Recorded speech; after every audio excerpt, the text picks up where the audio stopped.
All order, Policy and Curriculum Committee. First is a title preschool update. Committee members would like to introduce Jennifer Ballou. Mrs. Ballou teaches 5th grade over at Trailside, and she will be updating the committee on the Title I preschool, which is a request from the previous month. I don't recall, it was in February, January. Jen is also on the Title I Advisory Committee for the preschool program, and so we thought it would be appropriate for her to facilitate the conversation tonight. And the last piece I just to add about Jen is she's also in the administrative certification support group. So this is a nice leadership opportunity for her to meet with the committee and answer questions. And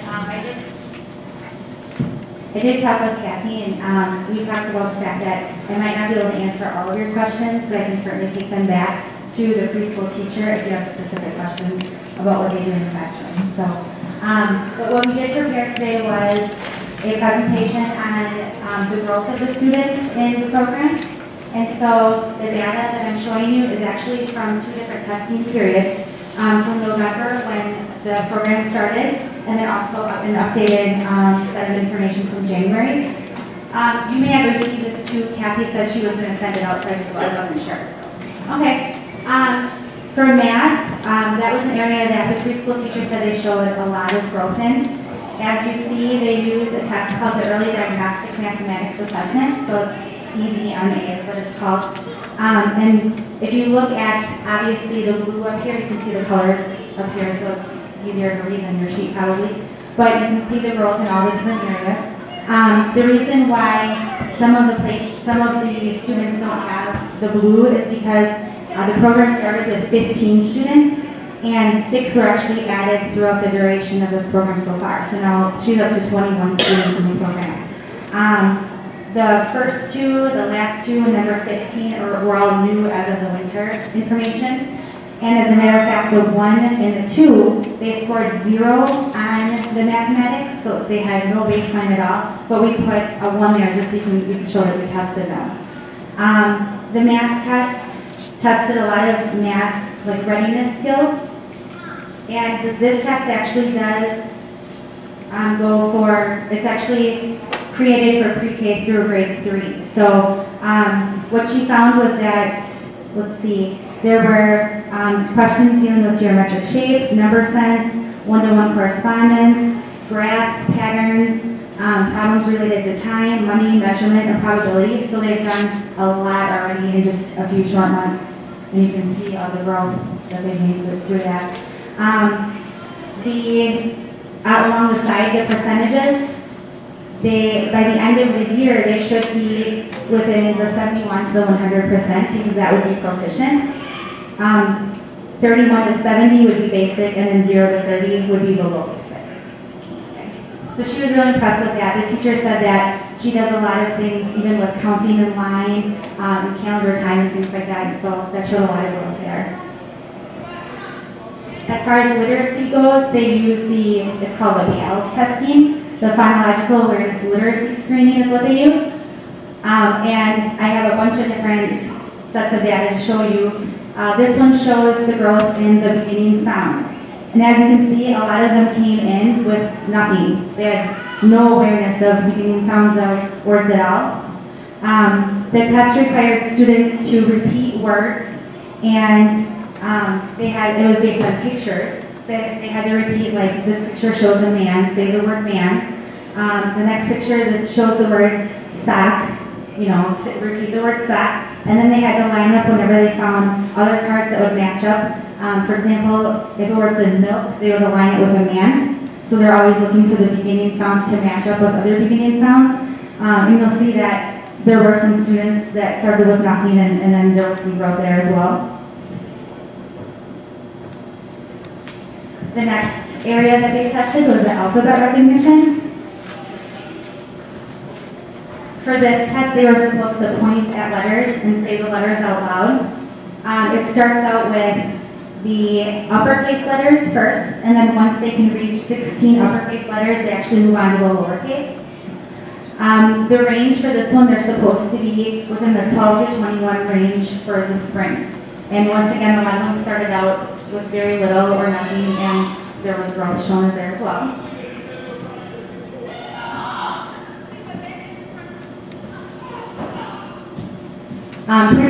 Print awareness was another area they were tested on, and that is where they would do things like they'd have to point to the title of a book.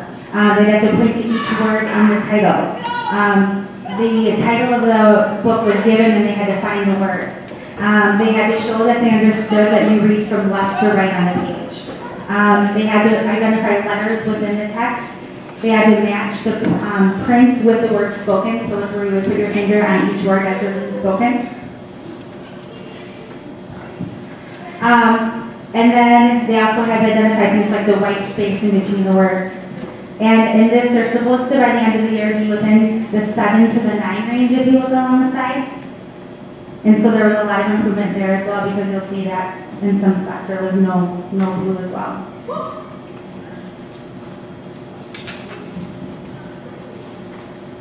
Another area that they worked on was rhyme. And same thing, you'll see that some of the students had no awareness of rhyme at all when they came into the program, but then the right shows that all that growth. This is where the teacher would say the names of pictures, and the students have to point to each, like the teacher would say cat, and then the student had to point to cat. They would repeat other words, and then the student would have to tell which word rhymed with cat out of the series of words. By this, they would need to be within the 7 or the 5 to the 7 range actually by the end of the year. By spring is where the hope is. So once again, you see that there's still a lot of growth there. These are the main components of the things that they're working on. I know there are a few other areas that she's looking at, like they work with the name writing and nursery rhymes and things like that that they're trying to assess. In addition, the advisory team created a report card. And the report card has already been sent home with families. The report card lists individual goals for each student. So all 21 students have individual goals that they're supposed to be working on. The teacher writes down comments as far as how they're doing on their goals. And then with the report card, we looked at other examples of pre-K report cards and took skills off of those report cards and made them kind of our own. The kindergarten teacher and the counselor, early childhood, all these people were invested in this and kind of made sure that we were lining up pre-K with when they would move on to kindergarten, so we made sure that that was consistent. We have a variety of math skills that she's marking them on in the report card, reading skills, writing skills, speaking and listening, and just in general work skills, because another thing that she found was that they were coming in with very little social skills, and it was very hard to even get started with teaching them because they didn't know how to, sit still or actually listen or take part in listening to a story and things like that. So we also created a checklist so that the parents could be aware of the exact letters, the upper and lowercase letters that their children were securing and ones that they needed to work on. And the same thing with sounds. So parents have a checklist of what sounds they already know and what they need to work on. I know that we have talked about future screening. We have some flyers that were created, and we're looking at in April for the teacher to actually start screening potential students for the upcoming year. The teacher also, we talked about her going into the library and promoting the program and maybe getting other people involved in the community as well. I think that's it. I was looking at student number 17. Yes. And each of the different areas, that student started off at a high level, and it looks like it's gone to maximum already. Okay. Is there a time when maybe you say the student is now up to a level where we feel that the student is ready to go into kindergarten, and have that student no longer be in the class and work on students number 2, 3, 1, 2, 3, 4? That's a good question. That has not come up in discussion, but I'll bring that up.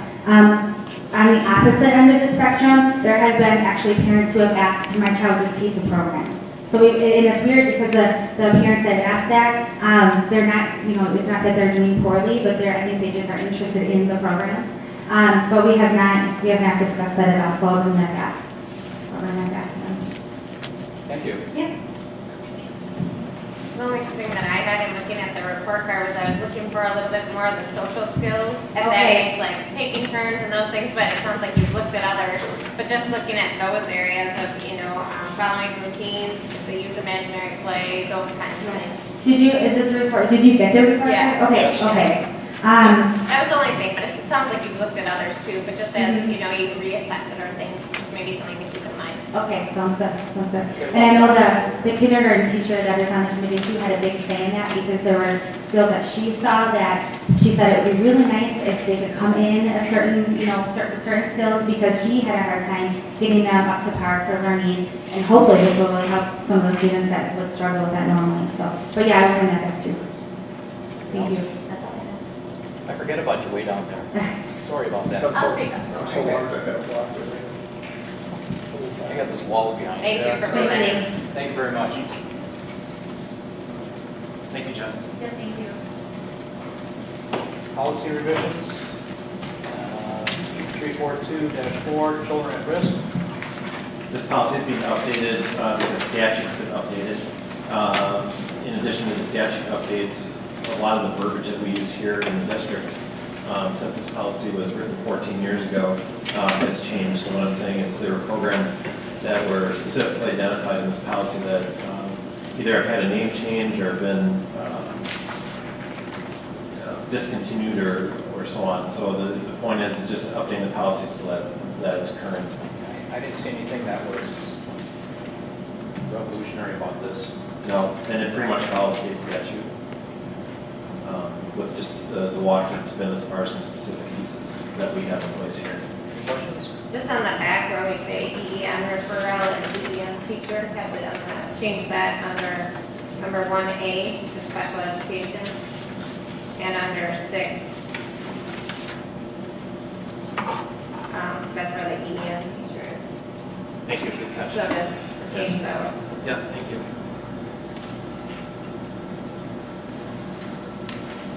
Anything else?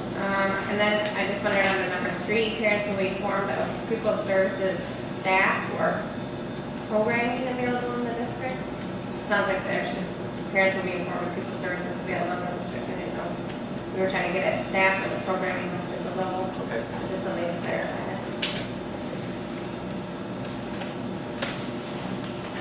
All right. First reading. Yes.